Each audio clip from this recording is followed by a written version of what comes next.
And Mike, just tell us when. You're good to start.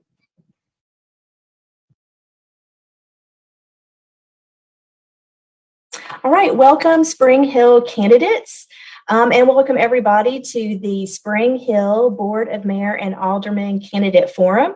We have all 8 of our candidates here with us. We have our 2 mayoral candidates, as well as candidates in wards 1, 2, 3, and 4 joining us tonight. We're so happy that everybody could be here. We have our staff with us as well, which is Spring Hill reporter Jay Powell, who also covers Columbia government, as well as a lot of human interest stories around town. So I'm sure you've seen him a lot of different places. And we also have Mike Christian with us tonight. He covers Murray County government, and he also covers the Murray County School Board.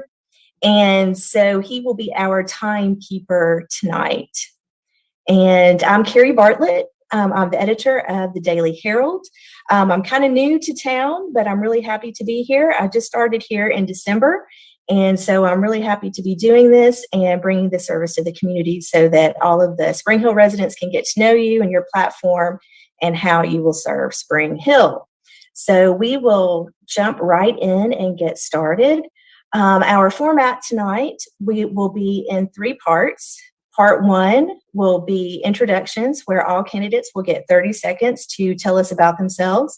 Then we'll move to part 2, which will be about a 60-minute question and answer session divided between opposed wards and non-opposed wards, which we have 3 of those, and only 1 opposed seat tonight in Ward 3.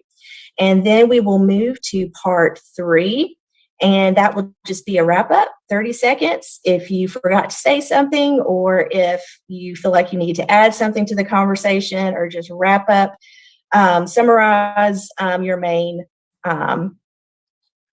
issues that's important to you, then you will have time to do it then and have about 30 seconds.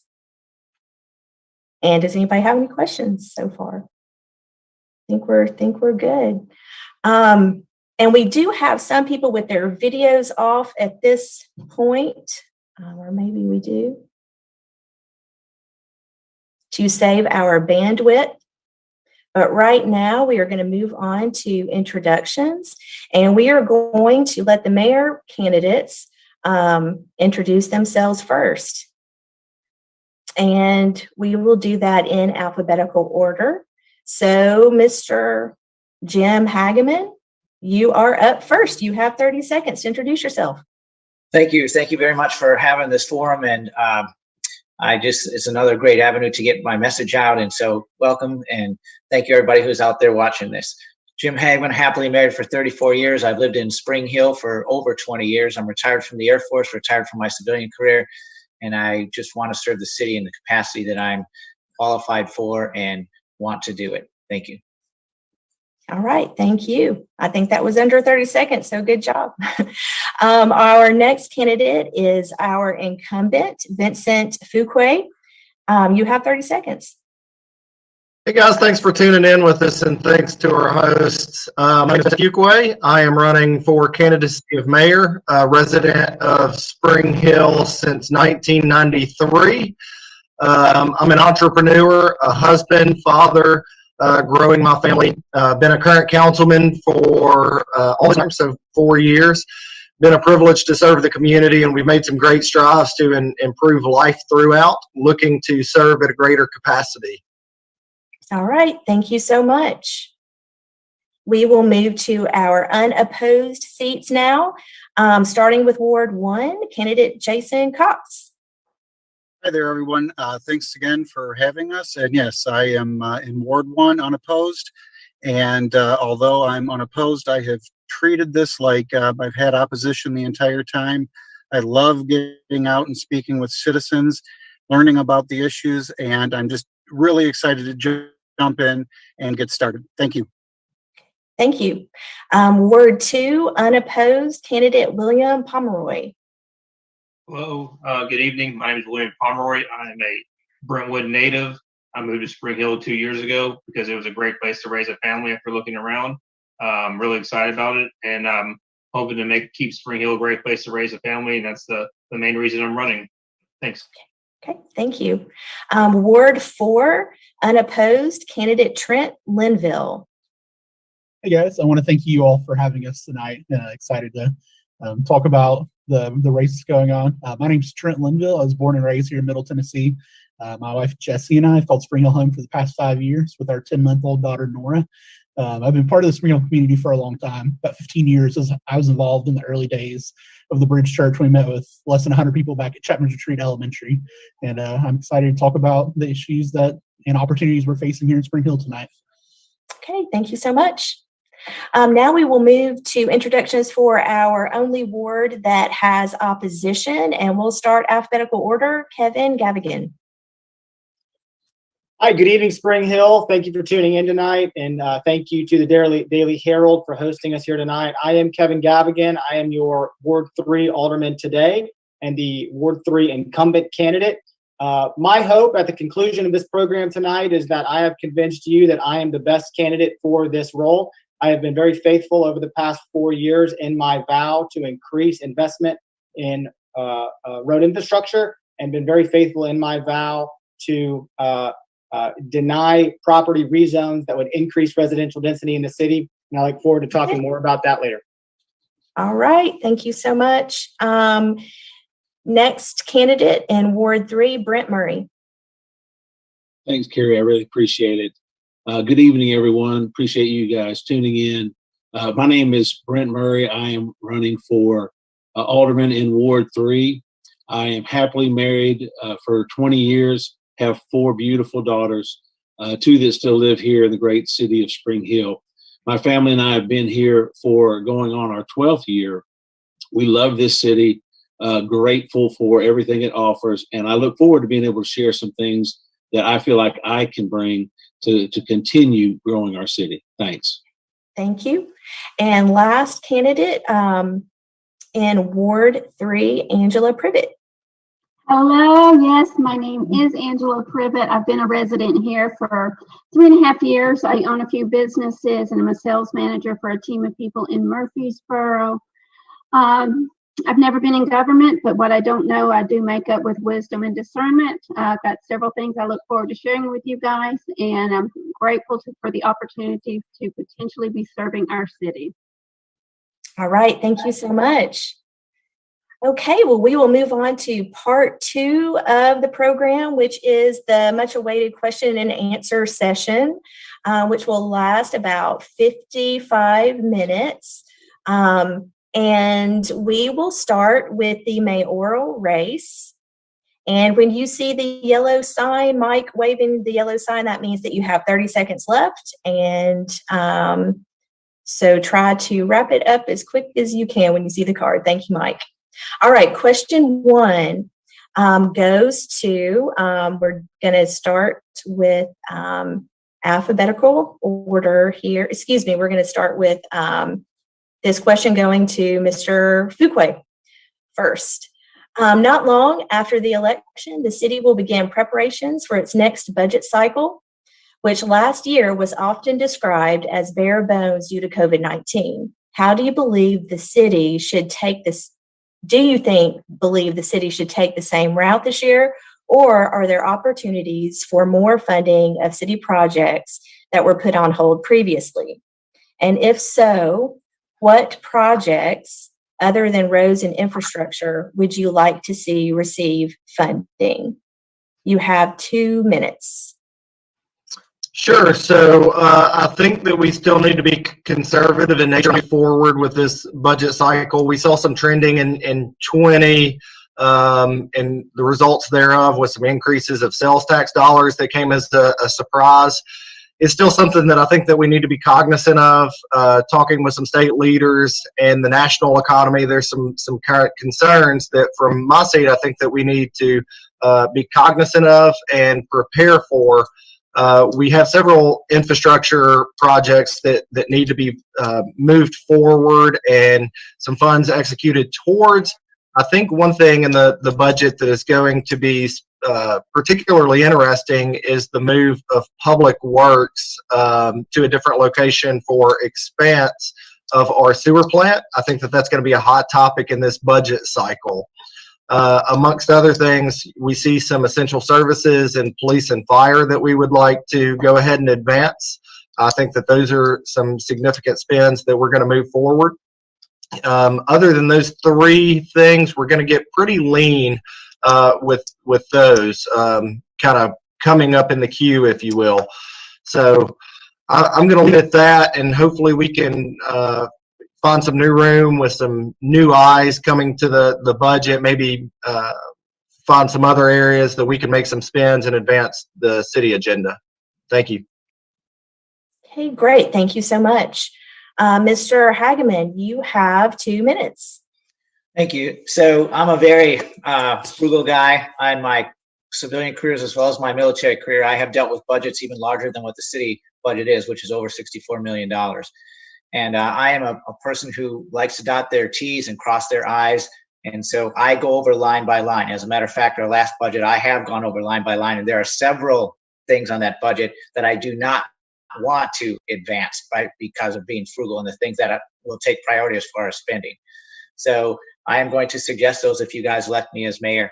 With regards to infrastructure, not with the exception of infrastructure that you asked in your question, there are other things that I do want to see, that some of the monies that we should spend, which are part of my priority, to get a new police headquarters, for example. I think that's very important because what they have right now is inadequate and substandard. So I'm a guy who pays attention to the periphery, and so there are some things that are on the outside that I want to use some of the monies that come in. And an example of those would be more sidewalks. That there are neighborhoods still in Spring Hill that do not have sidewalks, so things like that. But the bottom line is that I am a frugal guy. I am an incredibly conservative person when it comes to spending other people's money, and I take that very responsible. Thank you. Okay, thank you very much. Now we will move to questions for our only opposed ward, which is Ward 3. And we will begin with Kevin Gavigan. And Jay, you're up for that question. Okay, well, this one is about maintaining growth and the city's Unified Development Code. And the question is, well, Spring Hill continues to be one of the fastest growing cities in Tennessee, and many say the rate of growth needs to be better addressed. Some of the candidates have stated there needs to be changes made to the city's Unified Development Code, which provides guidelines for how the city should navigate its future growth. What are some of the specific changes you would like to propose, if any, or where do you see the UDC could use the most improvement? And the first one's Kevin Gavigan. Thank you, Jay. That is a foundational question. It's a question that a lot of people are asking because the people that are suggesting that question have also recognized that the residential growth of Spring Hill is unsustainable as related to our infrastructure. I've been very proud of my record the past 4 years in that I've denied residential rezones that would increase density in our city. That's only half the problem as far as I'm concerned. The other half is the continued increased investment of your tax money into our road infrastructure projects, but it's the high rate of residential development that has exacerbated it. You know, it's funny, I've been an alderman for 4 years, and in our Uniform Development Code, we have different leveling series of different zoning rights as far as residential development goes. It goes from R1, which is very low density, up to R6, which is condos and multifamily units. You know, what's funny is that in the past 4 years, we see on BOMA residential or rezones to high density residential multiple times a month, and we've never had anything come before us that is, at least that I can recall, that is less dense than an R4. R4, you can put 4 units per acre. It's a very high density single family residential home. Why are we not seeing any R3s or R2s or R1s that are lower density residential? I think it's irresponsible planning in our city only to have condos, apartments, and high density residential. I would be in favor of cutting R4s and R3s only to allow developers to develop R1s and R2s, which you can do, one house per 2 acres, one house per acre. It's a much lower density. So I wouldn't mind seeing that changed. As far as strict changes to the time. Uniform Development Code. Thank you, Mr. Gavigan. Thank you.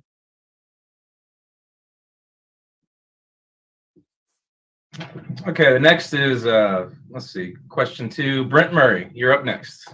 Thanks, Jay. What I can say is I've lived here in 2 different areas. I was here in 04 to 07, and then moved back in 2014 until present day. And what I can say is, with the explosion of growth that has happened over the last few years, the infrastructure essentially seemed to be in the same shape in 2014 as it was when I left in 07. And what I mean by that is anytime you have an explosion of growth, and you've done this and essentially outgrown your ability to support the growth, then you put the city in an interesting situation that I think we've been trying to fight ourselves out of, into making sure that we're making strides to better support future growth. So from a code's perspective, I mean, there's obviously changes that we can make and that we can recommend, because I believe we have to look at growth in a smart way and a very strategic way, and make necessary changes to have infrastructure in place to really support it. I see it like building a house. When you build a house, you don't just build a house on the ground. You build a foundation, and the foundation for that house is what supports it. So when you have an opportunity, to build a city very similarly, we have to make sure some of the tough decisions we're going to have to make is to make sure that our infrastructure is put in place to support our future growth. Thank you, Mr. Murray. All right, Angela Privett, what's your take on all this? Well, what is my take? Well, I will tell you what, I kindly concur with Mr. Gavigan on that. However, I can't help but believe that we've not done what he has just said in the last few years. We've not focused on more low residential growth rather than high residential growth, because as I'm looking at this, we just recently approved in maybe early March about approximately a 500 unit apartment complex on Port Royal. That is not smart planning. We do not have the proper infrastructure sitting right there in that area to put a 500 unit complex, or how many is in that multifamily unit complex that's coming behind the Krogers, from what I'm understanding. So we have not done smart growth in the past. We've not turned down developments because we're putting all of our emphasis on the tax dollars from residential revenue, when we're not putting enough focus on economic development. And so if we put more focus on economic development, we are not having to rely on the tax dollars from the residential, because we have the tax dollars from the white collar jobs and the other businesses that we bring into the city. So in addition to that, the Unified Development Code, there needs to be significant changes made there. What all they are, I'm not at liberty to know all those at this second. I only have 2 minutes. But when it comes to small businesses, there's a lot of help that small businesses need to be done there for small businesses. But I think if we focus our attention on economic development, some of what we've done for residential, our city will be a better place for it, and we will be able to provide more tax dollars for our infrastructure and our police department and our other services in town that are in desperate need of funding. Thank you, Ms. Privett. Okay, we will move on to our next question, and this is also just for our Ward 3 opposed candidates. This question is about Northfield. The pending sale of the Northfield building would mean the city would have to go back to square one when it comes to relocating the library, the police headquarters, and multiple other city departments that were previously supposed to be in that building. What do you believe would be the best way to address this important issue affecting city departments? And this time we will start with candidate Brent Murray. Thank you, Kerri. It's a Sure. great question. As I have been brought up to speed with the Northfield sale, it puts us in an interesting situation, because now we have several departments that we do need to make sure that we find homes for. To be quite honest with you, if you look at the CIP, you would see some of these specific ones on there that have been on there for quite some time. So for whatever reason, and we've not made the decision to move and find some permanent homes. I believe our first responders, our police headquarters, I think that's something that we need to do. So as well as fire department, there's services, there's several things that we need to make sure it has a home. So I think as you look for land, obviously building cost is high right now. Are there ways that we could maybe refurbish something? Are we going to need to build from the ground up? Those are all things that we're going to have to put our heads together and make sure we make a fiscally sound decision. But there's no doubt that these things have been they've been delayed for a long period of time, especially with the police headquarters. They've been delayed several years, and so I think we have to be the ones to put a plan in place now that Northfield is something that's going to be sold and it's not going to be an option for us. We now have to come up with good options to make sure that these important services and infrastructure pieces have a permanent home that they can be proud of here in Spring Hill.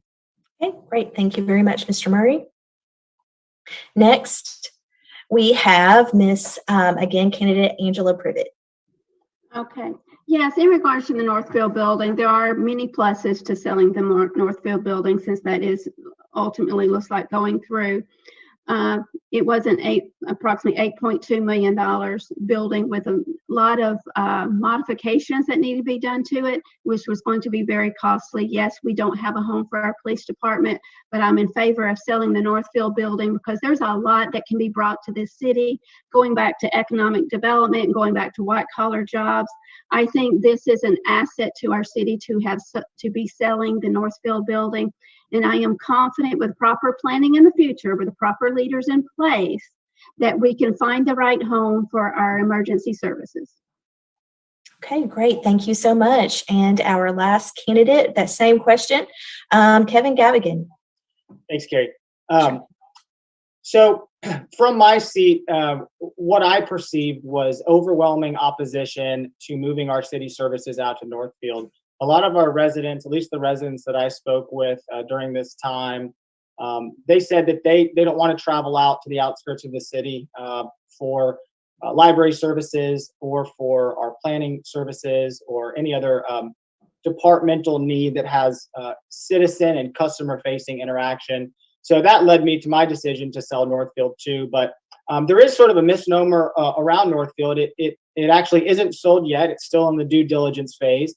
There still may be an opportunity for the city to keep it, depending on, we have at least 3 new aldermen coming on board. And as we know from the past, that could create a voting block that may change directions with Northfield.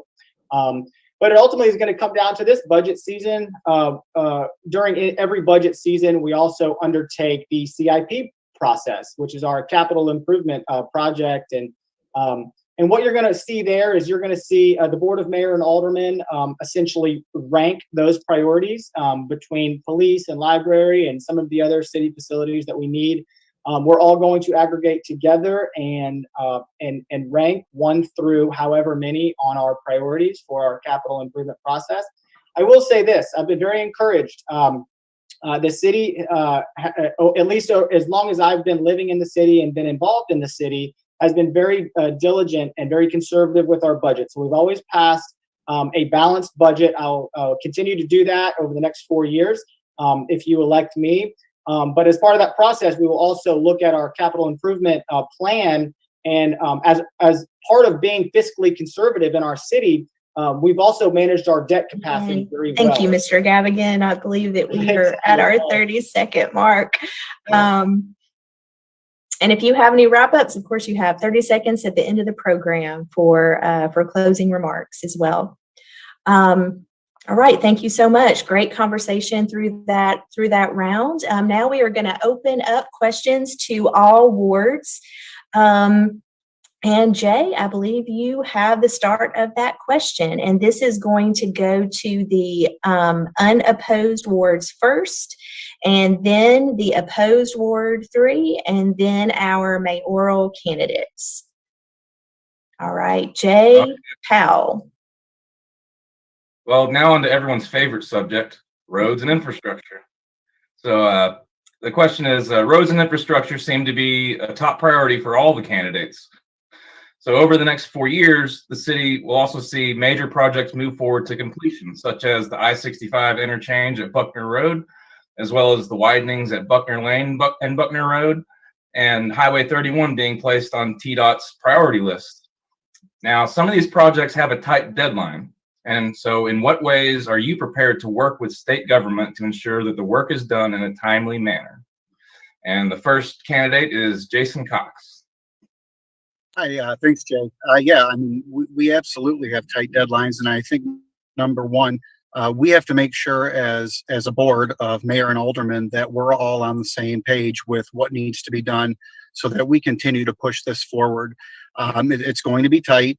We're going to have to sit into some of those meetings and make sure that our voice is being heard, and to make sure, specifically with things like our widening of 31, we need to make sure that we're part of the design phase for that.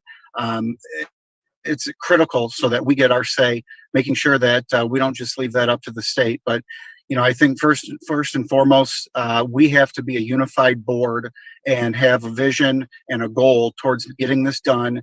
And I think we can make it happen. All right, well, thanks. The next candidate, Ward 2, William Pomeroy. Yeah, thanks. Thanks for the question. Best way I would try to ensure these tight deadlines is using the city staff, especially the engineers. I am not an engineer by trade. I'm an attorney. But when I was in the Army, I learned how to delegate staff work, I learned how to make your team work, and I learned how to interact with team members. So the best way to ensure these deadlines happen, they happen on time, they happen on budget, is I would have a close relationship with all the city staff members, and I would ensure that they're doing their job, that they're fulfilling their, letting the bowman know what's on schedule, what's looking like it might cause a problem, what's going to coming down the road next. And I would be engaging those city staff members as close as I could to ensure that the infrastructure needs are met. All right, thank you. And rounding out the unopposed candidates for Ward 4, Trent Linville. Thanks, Jay. Yeah, I think I would piggyback on what Mr. Pomeroy just said. I think one of the most important things that this board's going to do right out of the gate is choose the next city administrator. I think that decision has ramifications for probably the next decade of in Spring Hill because of the importance of what that role will fulfill. And so, first and foremost, we have to have top-notch city staff who are managing the project. You know, this is a part-time role for all of the aldermen. We've got to have high quality, competent city staff who will be running that project and updating the board appropriately throughout the project. I think the second thing that's really important is just making sure we have those relationships at the state level. I know that Spring Hill's kind of in a unique scenario because we sit in 2 counties, so we have twice as many state house representatives and state senators as most cities would. And so I really think we need to leverage those relationships with people like Representative Sam Whitson, Representative Scott Sapicki, and others, just to be able to have them advocate on behalf of Spring Hill to keep those projects moving along smoothly. All right, thank you. Okay, now we'll move on to the Ward 3 candidates. And this time, Angela, you're up first. All right. Well, I think it comes down to communication, accountability, and leadership. Because if we have the right leadership in there communicating the right message, and we're holding each person and each other accountable for our deadlines and the projects we have facing us, I think we will meet our infrastructure guidelines. Because from what I'm understanding, especially with the corridor I-65, we have a $4 million grant that we've been given by the state. This is just from my knowledge. And so we have deadlines. We would lose that $4 million grant. So that cannot happen. But it takes proper leadership, creating the proper guidelines to deliver the proper end result. All right. Thank you. All right. Next, Kevin Gavigan. Thanks, Jay. And I want to correct my opponent. It was a $25 million grant that we received from the federal government to even better I-65 interchange. But since I started 4 years ago and I ran my campaign for Alderman 4 years ago, all I ever wanted to do was fix the roads. And one thing that I'm most proud about is that back in 2019, when I was first elected, the city was investing 15% of our overall budget into road infrastructure projects. 4 years later, this last budget cycle, we're now investing over 36% of our city budget into road infrastructure projects. It's something that I'm very proud of. I've tried to make mention of that at every chance that I've had. I-65 is in final engineering. The Highway 31 widening project is in preliminary engineering, and we are now moving dirt on the Buckner expansion. I'm very excited about the rate and the pace that those projects are moving along. I believe they're moving at a pace that we haven't seen before in Spring Hill. Again, as we enter this budget season, I want to make sure that no less funds are allocated towards those projects. With a new board coming on every 2 years, those projects are always at risk.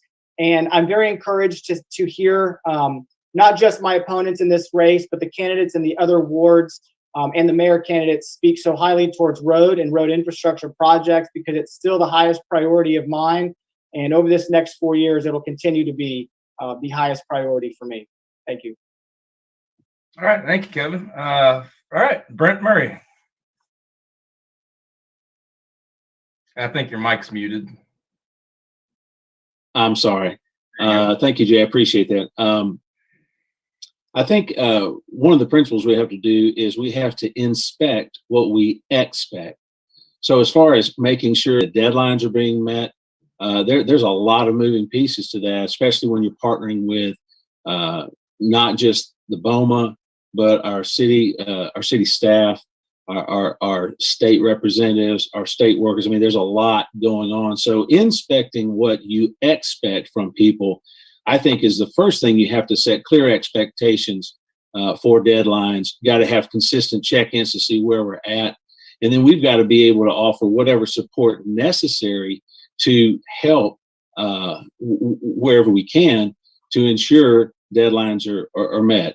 Yeah, I've been running a business for 20 plus years in a successful manner, and we all have deadlines that are put on us, and there's things and obstacles that happen and can come up. So that's why building great relationships with each, not just staff and the BOMA members, but with our state folks as well, having those relationships, being able to leverage those relationships to ensure we get things done that need to be done, because these are important things to our city. There's things that we also have to look at from an arterial road standpoint, because once you have all this widening going on, you have all this construction, then you're going to have some people who are impacted by it. So we have to also make sure that we're not forgetting we have businesses and other places that will be impacted. So we have to make sure that we also have some alternative plans to help make sure they're not negatively impacted during it. So inspect what you expect. Very good. Thank you. Okay, now on to the mayoral candidates. First up, Jim Hageman. Thank you for the question. And for sure, it's everyone's top priority. It's been everyone's top priority for many years. And I plan, if I get elected mayor, for this not to be the number one priority, because in my 4 years, if you guys elect me, I will change the trajectory of this, the way that the city is going in terms of road infrastructure. And I just want to say that I want to piggyback on what Brent said, and I'm sorry, what Trent and Brent said, as well as Kevin. We are in a unique place in our city of Spring Hill because we, in fact, are in 2 different counties. And you guys both used the word leverage, and the fact that we have different state representatives, that it's in everyone's best interest to continue to move traffic and flow. I want to use the state representatives to go ahead and make sure that those deadlines come in place. Those deadlines come, that we meet those. But what I want to say as well is that in my personal experience in leadership and management, I am a former project manager. When I was in the Air Force, I was a project manager. When I was in my civilian career, I was a project manager. And it's incredibly important to have accountability when you're managing a project at any level. And I did things in the multi-millions and millions of dollars. And one of the accountability factors that we always had, we had these things called production meetings where all of the players came in, the stakeholders came in, and we held them accountable to make sure that whatever it is they were in charge of or had leadership of, that they were meeting those deadlines. And if they did not, then we would take ulterior courses to include using contingency funds. Thank you. All right, thank you. Alderman Fuquay. Thank you. So changing the trajectory is a little dangerous. So we have $25 million on the line with the I-65 interchange. What the Board of Mayor and Aldermen did in the city of Spring Hill as a whole with the specific I-65 interchange is that we let TDOT be the project manager on that. So leveraging some of the relationships that I've specifically built with state reps over the last 4 years isn't necessarily going to be important, but willing to do that if necessary. My concern, and what ought to be the biggest concern of Spring Hill right now, are the 2 Buckners. There are timelines of execution that are put on both Buckner Lane and Buckner Road to meet obligation by the federal government on such grant. So it's going to be imperative that this board and future staffing understands what's at stake. So Buckner Lane is underway. We're kind of going through the process. Buckner Road is going to be a very difficult project, one that is going to be completely and entirely new to the city of Spring Hill. With that being said, we've got to go through right-of-way acquisition and utility moving, and making sure that the deadline is met is going to be imperative. With our state legislatures, maybe we could, influence some things there. However, this is going to be on a board that is consistent and very intentful on how we move forward. With 31, it is on the 3-year project list. I think that the relationships with the state legislatures, with Representative Sam Winston, with Representative Scott Sapicki, is going to be important in making sure that we maintain that 3-year project list. Thank you for the question. Yeah, thank you. I guess that does it for roads. Back to you, Kerri. All right. Thank you, Jay. Our next question will focus on youth and parks in Spring Hill. And we will do the same. We'll go uncontested ward, contested Ward 3, and then the mayoral candidates. Another priority for citizens is addressing the need for the city's youth, such as constructing a new sports complex for things like soccer and baseball, as well as preserving some green space for parks. Does the city need more of these amenities, and how would you go about bringing them to the city? Trent Linville, we'll start with you. We're going to go in reverse ward order. Absolutely. Thanks for that question. So I know that there are a couple of key opportunities that Spring Hill has in regards to making sure that we maintain the green space that I think has drawn so many people to Spring Hill as an attractive place to live, work, and raise a family. And so one of them is, I think we have the opportunity to do some work tidying up our uniform development code. Right now, each neighborhood that is submitted to a site plan is required to have a certain amount of green space. But what is actually happening in practicality is that developers are actually using things like detention ponds and other areas that are required to be in the plan as well, that aren't actually functional green spaces. And so I think that by helping the growth that's coming in pay for the growth in the green spaces for the city, I think that that's a mutually beneficial thing that we can implement by changing our uniform development code. So I'd say that first. Secondly, there's already been some work done by a couple of a task force that Mayor Graham set up to put in a state-of-the-art sportsplex that would draw baseball tournaments and other stuff for youth all over the country, which would also be, the more things that are attracted to the city, the more economic, tax dollars that are spent here in the city. And it would be a driver of economic development in our city. And so I think that's an important project that needs to be looked at as well. Because in all actuality, with the growth with the economic development it would bring to the city, by people from teams from Alabama and Indiana and all sorts of states that border Tennessee, and with Nashville being such a hub these days, more tax dollars in the city allow us to fund some And that's of the about 30 infrastructure seconds. things that we would need to do. That wraps up your time. Well, thank you so much for your answer. Next candidate is William Pomeroy, Ward 2. All right, thanks. Thanks for the question. This is actually one of my big things I like to run on. One of the things I talk about is quality of life. When you drive around town, you can't go very far without seeing a car tag in California or out-of-state car tag. The reason people are moving here is it's a big quality of life issue. It's not just low taxes, but it's a quality of life issue as well. Having parks is a place where I spend a lot of time with my family. Just like Trent was saying on the UDC, I want to ensure that any future developments have green space, adequate green space for families that move in. On the sportsplex issue, I'm a big proponent of that. I'm also a proponent of looking at the sportsplex issue as a possible ice hockey rink too. They just shut down the ice hockey rink in Franklin, and there was such a outcry about it that it generated a lot of protests. This is coming from GM, and a lot of GM employees come down from Michigan, bring their kids to play ice hockey, and there's a big demand for ice hockey here as well. This is going to help to increase the things for families to do in the area. Ensuring the green space and parks is one of the biggest things I'm running on as a way to increase the quality of life. Okay, thank you very much. And Ward 1, we have Mr. Cox. Yes, thank you.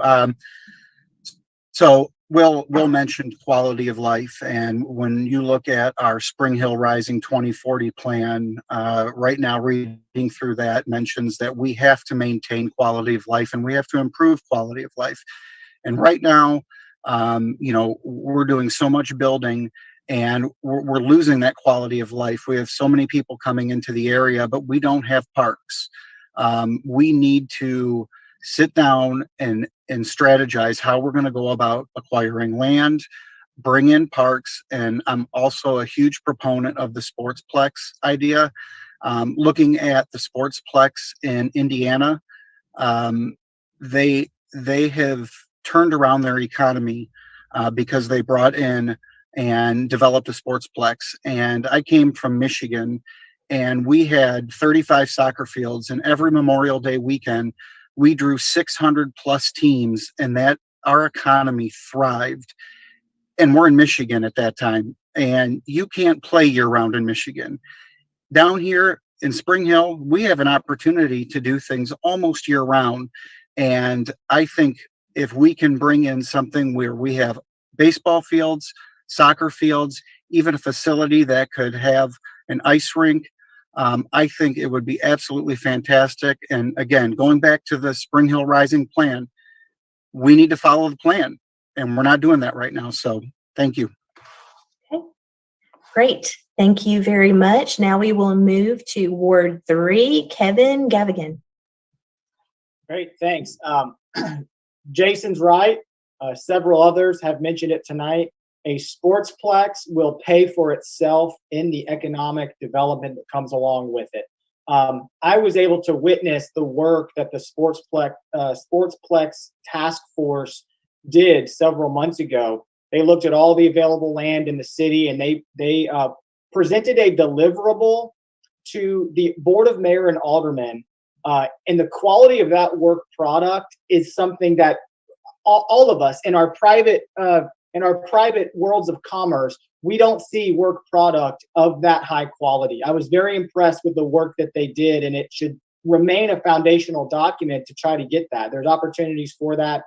Of course, it all is tied back into our CIP process that we have coming up, our capital improvement process. There's a limited amount of money in our debt capacity for the city. We are a very well-rated city by the financial rating institutions.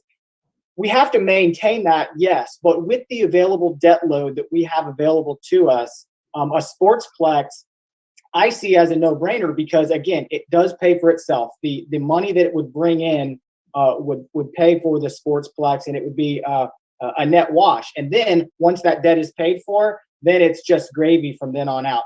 But there's a few other green space projects that I'm proud about over the past 4 years.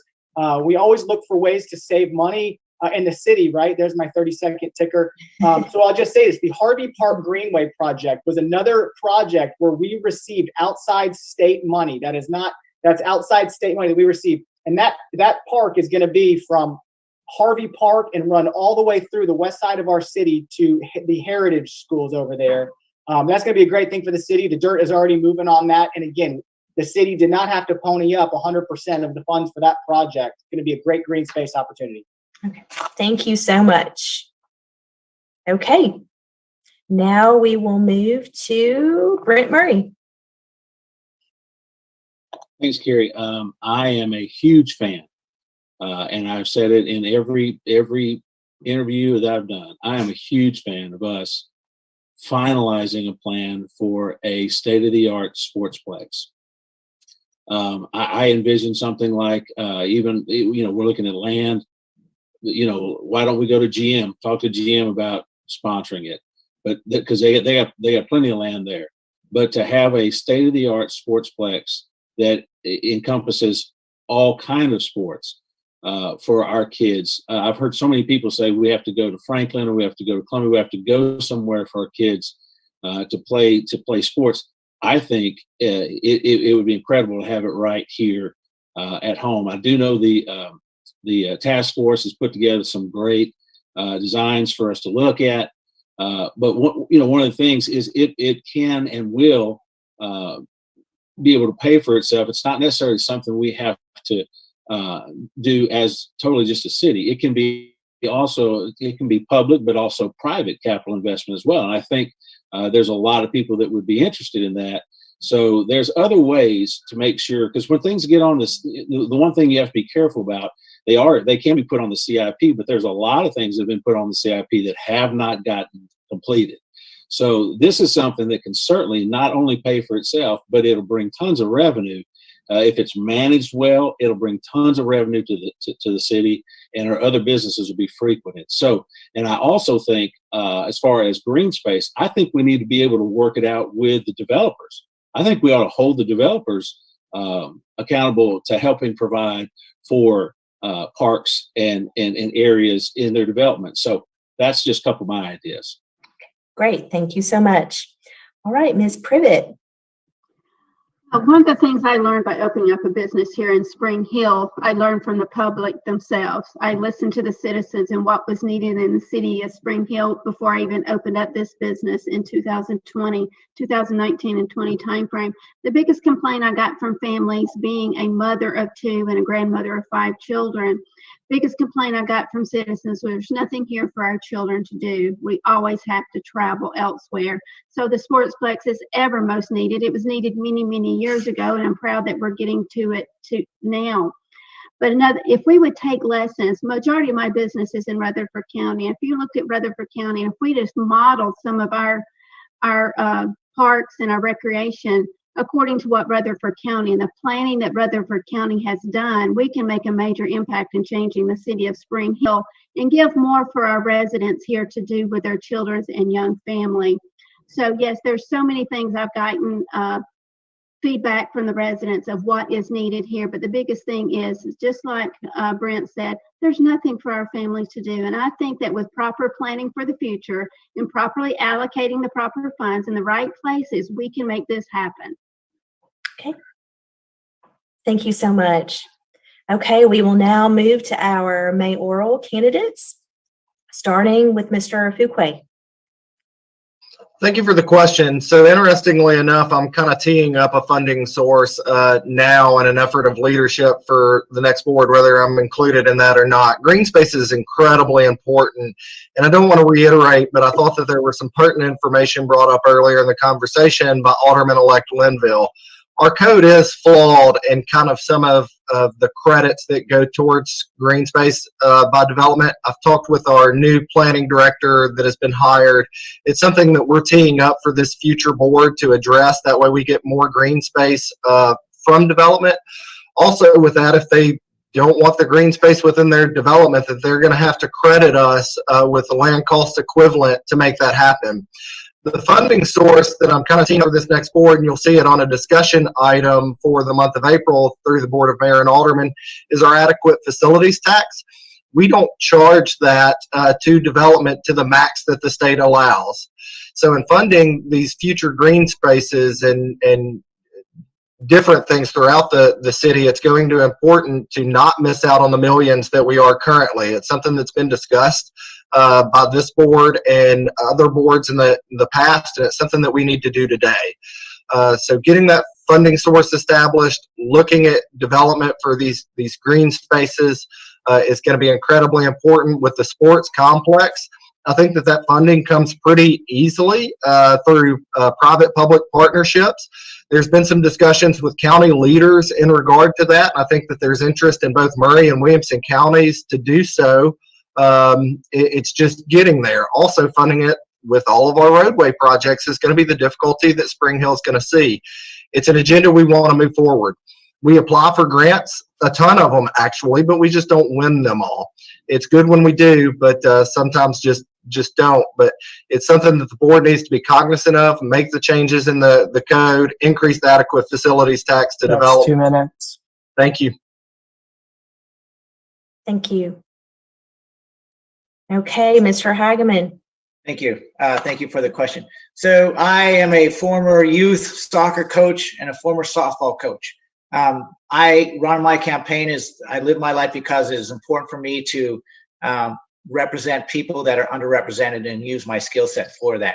It's just not the youth, but it's the geriatric population as well, are people that perhaps don't have a voice. That's why I'm running. I'm running for the citizens of Spring Hill. I absolutely, everything that everybody said with regards to being a proponent for that, of course I am a proponent for that. What I will say is, in my last question, which will segue into this one, I use the word trajectory, and my opponent chastised me, it seemed like, for that. In the last 4 years, he has been in office as an alderman. He has not gotten us more green space or a sportsplex or anything like that. Regardless if this was not funded, I would still find a way to do that through creative finance. Regardless if it wouldn't pay for itself, I'm sorry.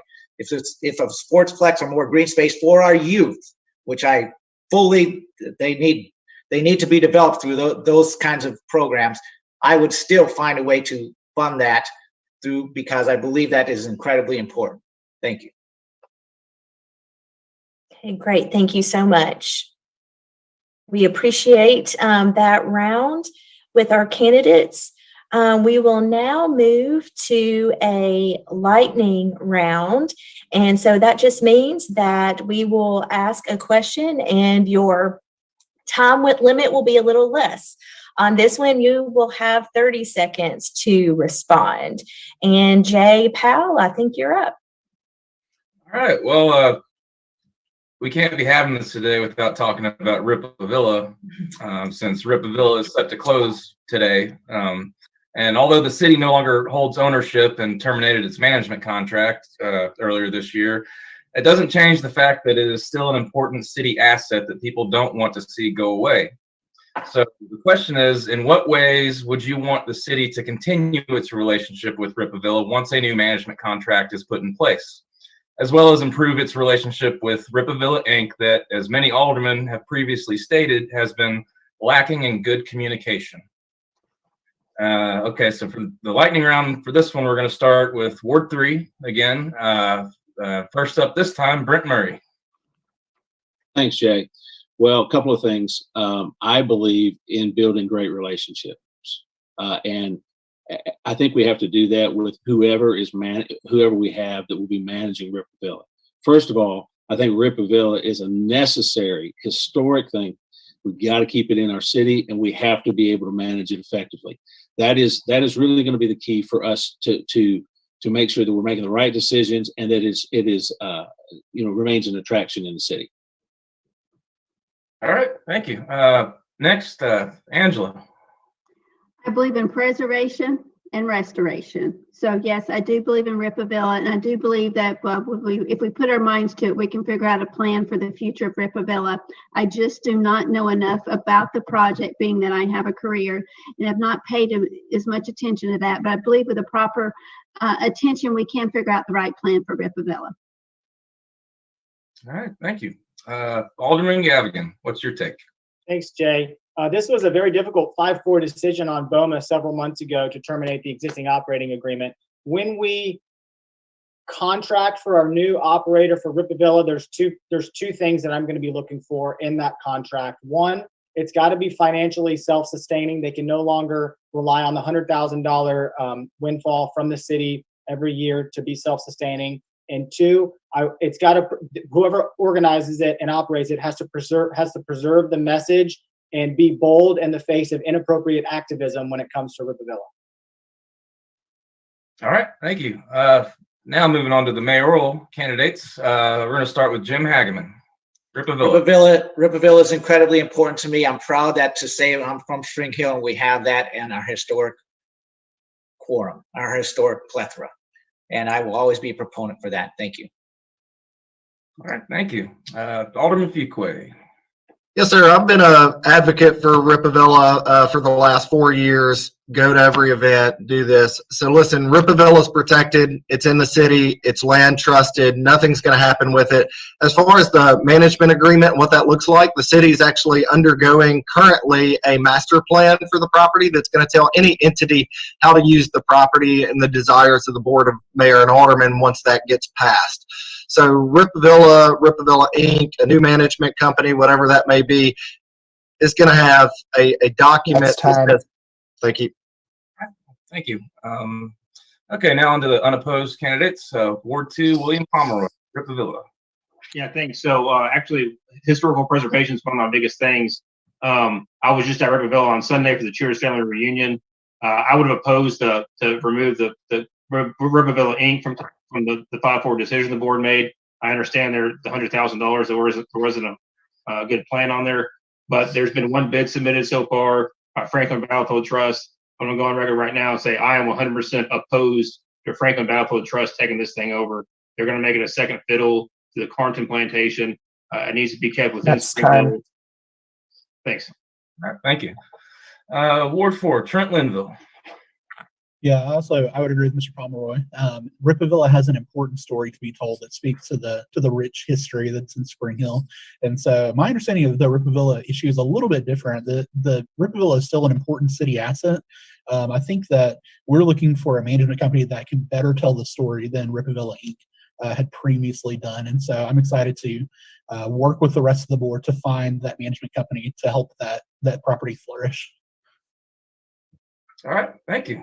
Last but not least, Jason Cox. Yes, I'm a huge proponent of Rippavilla, and as Alderman Fuquay said, when the master plan is set, the biggest things we need to make sure is that we have an open line of communication, and that we absolutely hold them accountable to what we have put over to them. And as long as that we are working as a team, I think we will do great things. Thank you. Thank you. All right, Kerri, you got the next question. All right.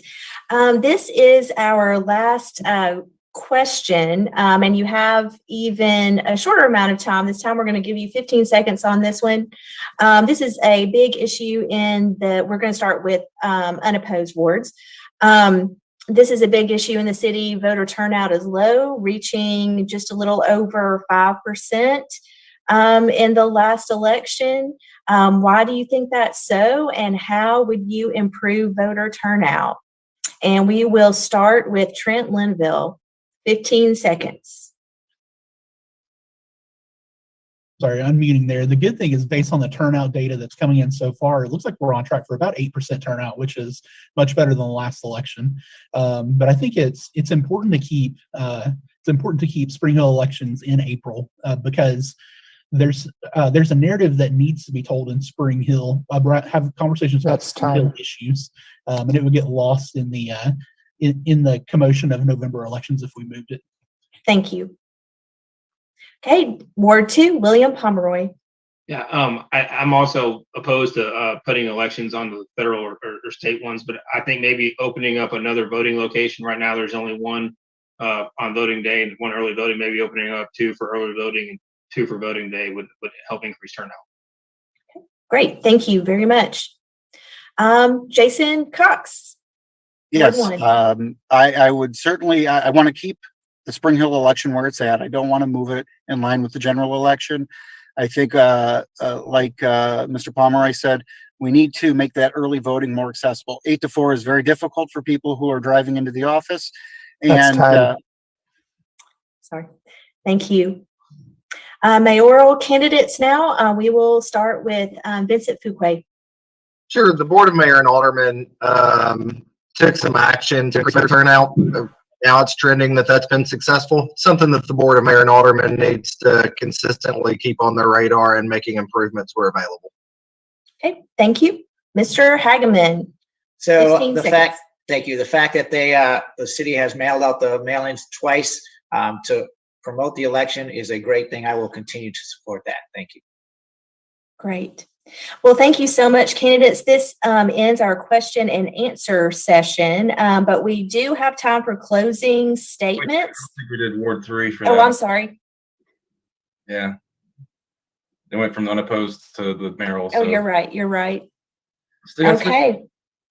Well, let's do Ward 3. Starting, we'll go in reverse order. Ms. Privett. Thank you, Jade. I think voter apathy and also lack of communication. We've done a credible job this year compared to the previous years in getting the word out there of why to vote and how to vote and where to vote. Thank you. Mr. Murray. I think you have to start with, to solve a problem, you got to solve it at the root cause. Before we can really talk about solutions for better voter turnout, you have to really go to the people and find out why they're not coming out to do it. Why are they not voting? What are the driving factors in that? And find out what the root cause is, and maybe we can offer a different solution. Thank you. And Mr. Gavigan. Thank you. I would actually support moving the election to November to coincide to increase voter turnout, because we need an increased voter turnout, because in a small city like ours, if you don't have high voter turnout, then special interest groups have a better chance of getting their block vote in to elect their candidate. And we don't want to see that in Spring Hill. Okay, great.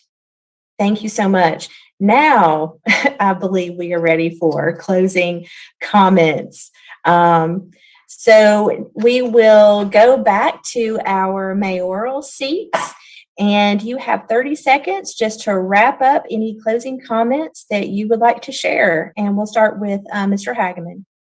So thank you, guys. I'm here to court your vote. I do feel that the trajectory of the city, in fact, does need to be changed. We are not, in my interpretation, we are not following the UDC. We are not following Spring Hill Rising 2040.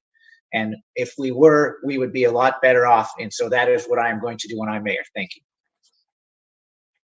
Thank you very much. Mr. Fuquay. Well, thank you for the question. In closing, Bill, I've represented you for 4 years, and I've done it very well following the UDC and the 2040 plan. Made relationships where it's important. I want to be the leader for the community for the next 4 years as mayor. I'm looking for your vote and your confidence. Look forward to serving you very soon. Great. Thank you so much. We'll move to Ward 3. We'll do Kevin Gavigan. Thanks, Kerri. First, let me just give a quick shout out to Kerri and Michael. I've never seen 2 experts cut off politicians the way y'all have tonight. So I think they might Way need to go, Mike. Yeah. They need to give you a call for the next federal election. But I would appreciate your vote election on April 8th. If you are undecided, please reach out to me at kgavigan@springhilltn.org. I would love to continue this conversation with you there. Thanks for joining us tonight, everybody, and we'll see you at the polls. Thank you very much, Mr. Murray. 30 seconds. Thanks, Kerri. Thank you guys for giving us the opportunity to share some things. Look, I want to earn your vote. I love this city. I want to see this city do great things. I want us to do those things and accomplish those things, though, in a very responsible way. And that's the common sense approach that I want to take to city government. Thank you guys so much again. Sure. And Ms. Privett. Well, if I am elected, I am going to focus on economic development so that we're not so dependent on residential tax dollars. As I spoke earlier, I'm going to focus on funding priorities first, which is emergency services. And I am going to vote down high density projects that have been approved in the past so that we're not having to deal with that in the future. Great. Thank you so much. We will move to our unopposed seats. We'll start with William Pomeroy. Thanks, Jay, Mike, and Kerri for putting this on. It's been well done. It's been fast moving, but that's good. I'm running unopposed, but I just want everybody out there to know I'm taking it very seriously. I've been to all the candidate forums. I've talked to as many people as possible. I've read as much material as possible. Getting ready to serve day one. Thank you for the opportunity. I'm here to help the quality of life and make Spring Hill a great and better place. Thanks. Thank you. Ward 4, Trent Linville.